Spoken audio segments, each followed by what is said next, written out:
Maintaining a healthy lifestyle can be difficult no matter who you are, but if you're looking for a non-traditional way to change your diet, we might have a solution for you, and it includes bacon. We all like bacon, Keyword right? bacon. Lifestyle mentor Dai Manuel is joining us to talk about the so-called bacon diet. Other people know it as the Ketogenic Diet. Yeah, I'm a little bit tongue-in-cheek with that one, and the big thing is because everybody likes bacon, you know, to an extent, but it's basically a fat-burning diet. Lower carbohydrates, higher in fats, moderate protein. We put our bodies into a state where we can optimize and use something called ketones, which is produced in the liver. But you have to get your insulin levels low, and we know most people in North America have a lot of processed sugars, a lot of carbohydrate-rich foods, so they never get in that state. So the idea of this diet is basically high protein and super low carbs and high fat. Yeah, high fat, moderate protein. So you still want to get some good protein because that will actually spare a lot of muscles. What happens is if people have too little carbohydrates at times, we still need some glucose occasionally, and we pull that from our muscle storage. And so to really preserve muscle, we still want to ensure we get adequate protein in our diet too. Fair enough. Okay, so we're starting off with something many of you have probably heard about is Bulletproof Coffee. Yeah. And Bulletproof Coffee is a great way to start your day. So we already are having coffee. I'm putting in. That's a lot of butter. Hey, it looks like a lot of butter, but trust me, it's never enough butter. Okay, so what kind of butter is that? Okay, so we're using grass-fed organic, and it tends to be higher in certain fatty acids as well as some antioxidants versus standard butter. Okay. And so that's where we tend to go with that. And then I use this stuff called Brain Octane, and I always put in a couple teaspoons of this. That sounds intense. Brain Octane. It's 16 times more powerful than your standard MCT oil, which is a refined version of coconut oil. Oh, okay. So it goes straight to the brain. You get this little brain kick, as well as it boosts your fat burning potential. Okay. So you have to blend it. I'm going to blend this. Okay.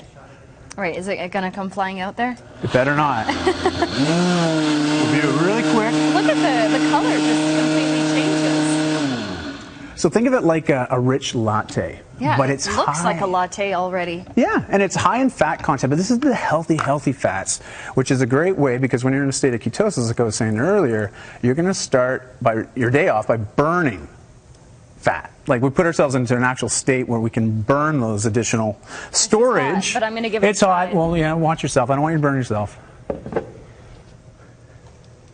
It's quite creamy. It is creamy. Yeah, I guess with all the butter and everything, it has a nice froth. Yes. It tastes pretty good considering there's no milk in there at all. And think about it, after breakfast, for breakfast, this will get you into a nice state to start your day. And the only downside is some people that start this kind of a diet or this style of eating, they say they get something called like the keto flu. I call it the keto hangover. And it's usually because your body's going through withdrawal from sugar. Oh, okay. And so you have to sort of stay it. After day 2, day 3, it's usually pretty solid.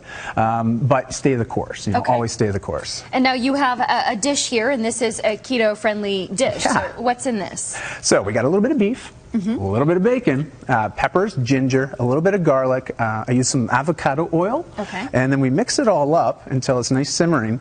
And then what we're going to do is take this beef and then we place it on a nice lettuce cup. Lettuce wraps. Yeah. Now my kids, you know, they're 11 and well, they're actually soon to be 12 and 14. They keep getting older and older. I wish I wasn't. But and so you would just wrap this up, put it in a little Tupperware, whatever. You can take it, you can prep it the night before. But this all takes about 10 minutes of prep time to prepare. So it's one of those quick snacks you can get, high in protein, high in fat, low in carbohydrates. So it gets you into that nice state of ketosis. Okay. It smells delicious here. Ah. Now, you know, I think there are many people that have heard of the keto diet, or maybe they've attempted it, or they're doing it themselves. But how long do you have to stay on it for?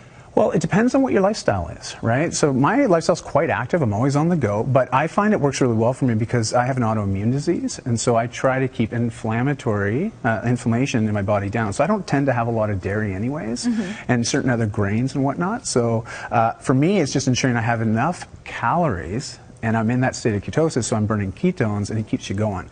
But some people find it difficult to maintain long term because if you have a certain lifestyle, you have certain dinner engagements, or you might have parties to go to, hey, it's okay. You might have a meal where you're not eating the strict keto way.